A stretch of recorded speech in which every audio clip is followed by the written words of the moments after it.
Nous en sommes déjà au 3e film, Indiana Jones et la dernière croisade, sorti 5 ans après le 2e. Alors ce Indiana Jones, bien ou dernier? Je vous avais dit que ça allait être nul, hein.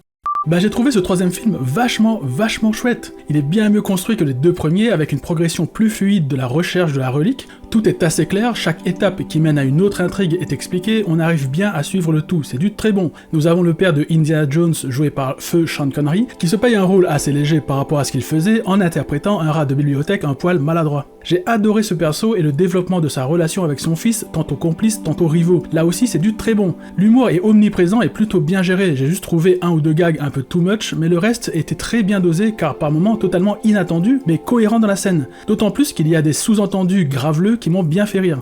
On a des scènes d'action toujours aussi sympas et bien chorégraphiées, c'est d'ailleurs la force de ces 3 premiers Indiana Jones. Et bien sûr, toujours avec un côté fantastique plus que plaisant. En termes de points noirs, je n'ai pas grand chose. Quelques facilités un peu grossières, comme le caillou dans le canon, ceux qui ont vu le film savent de quoi je parle.